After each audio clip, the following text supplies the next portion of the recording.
You have a choice to make. You can either listen to what the world is going to tell you over and over and over again. I'm in this game 20 plus years, and I still get told all the reasons why we're not going to be able to do what it is we want to do.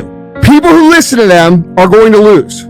People who win figure out reasons why they're going to make it. They understand that that's all fucking noise. They understand that that's all irrelevant. And what is relevant is what you do on a daily basis. And I guarantee you, if you're sitting there and you're wondering why it is that everybody else has this and that and this, and why you don't have shit, I guarantee you that if you take fucking inventory of your actions, they equal what you're getting, period.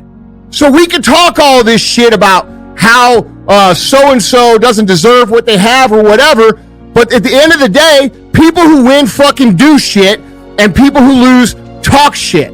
And more importantly, they talk shit because they've accepted the idea that they can't win, so instead, they contribute to everybody else trying to become part of this group. And I don't care who you are, I don't care where you come from, I don't care what your story is. At the end of the day, you can win if you choose to learn the things that you need to do and then fucking do them. And I don't care where you come from. That's reality. That's the shit nobody wants to admit, because admitting so means that you have to take responsibility for where you are currently. And you have to say, well, I am where I am currently because I didn't do X, Y, and Z. And guess what? That fucking hurts a little bit. That bothers us a little bit. It's a hard truth to accept. But once you accept that truth, you are able to then move forward with the actions required to get you to where you want to go. Dr. Carter G. Woodson, he said, if you can determine what a man shall think, you never have to concern yourself with what he will do. If you can make a man feel inferior, you never have to compel him to seek an inferior status, for he will seek it himself. And if you can make a man feel justly an outcast, never have to order him to go to the back door. He'll go without being told. And if there's no door, his very nature will demand one. See, we live in a world where we're told more about our limitations rather than our potential. How many of you have ever been told that you couldn't do something? Raise your hands, please. MIT did a study that if I say to you, you can't do that, that 16 people have to come along and say, you can do that, you can do that, you can do that, to neutralize that, and the 17th statement that you hear, you can do it, will be the one that will finally stick.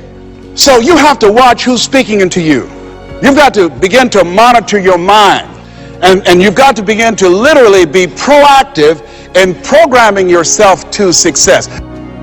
My son John Leslie is a motivational speaker. He has a saying, who should you count on and who should you count out? See, there's some relationships that can start out real positive, and then sometimes we outgrow people.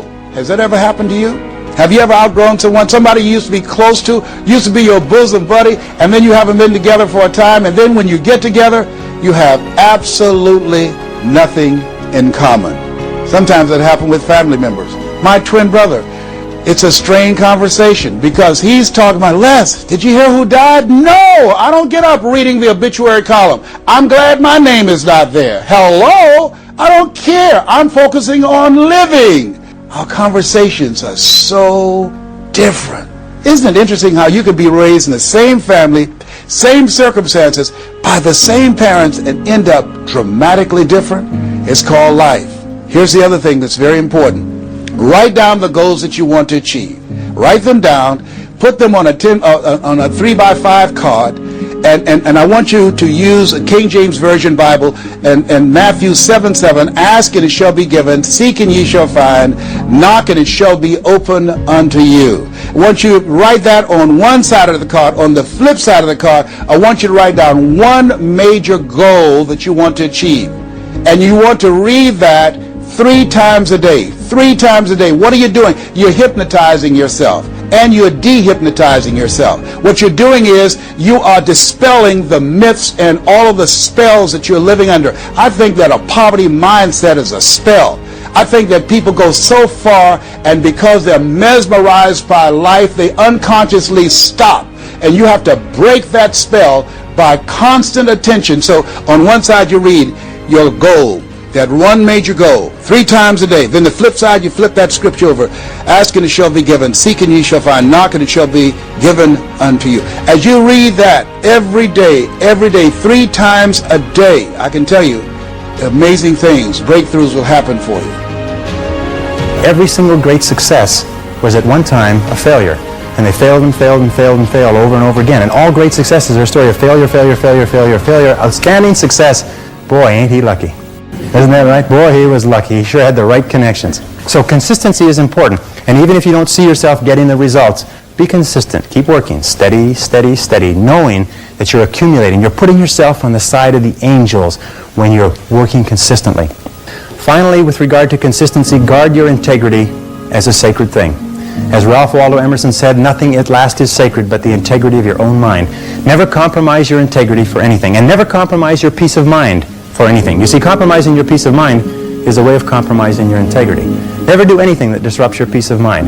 If it makes you feel unhappy, get out of it. Don't stay in relationships, don't stay in jobs, don't stay in situations that cause your peace of mind to be disrupted, because your peace of mind is the highest good that you have. And a person who practices consistency consistently structures their life so what they are doing is being true to themselves. What they are doing is living up to the very best that is in them as a human being. And that takes tremendous courage. It takes tremendous courage because it's so easy to go along with the crowd. But you'll never be really happy unless you know that you are being true to yourself and completely true to yourself. The most important thing is that you take action. You see, the major difference between successful people and failures is successful people are action-oriented and failures are not. And I keep looping back to that, and I have been studying this for 30, 40 years now, and I keep looping back, and I found every single study says that successful people are result-oriented. Successful people are action-oriented. They think of what they want and they take action. Does it work? Now, if you take action, only 2 things can happen. What are they? Succeed or fail. Pretty simple. If you succeed, you do more of it. If you fail, what do? You learn something and try something else. Human beings are trial and failure organisms. We trial and fail, try and fail, try and fail, try and fail, try and fail, and then try and succeed. Phil Knight, the president of Nike Shoes, says you only have to succeed the last time. And you know, if you read every single story of every single man or woman who's ever accomplished anything, their entire life is a lifetime of failure. It is failure, failure, failure, failure, failure, failure, outstanding success. Boy, wasn't he lucky. You'll find that successful people try far more things, and most of the things you try won't work. At least they won't work initially. So therefore, the thing is to keep trying, because you have a cybernetic organism or a mechanism built into your brain, which means every time you try anything, you learn something. You try something and you learn something, and you learn what works and you learn what doesn't work. So you find there's a direct relationship between the number of times you try and how likely it is you are to triumph. And so if you hear a good idea today, resolve to give it a try. And the faster you try it, the better.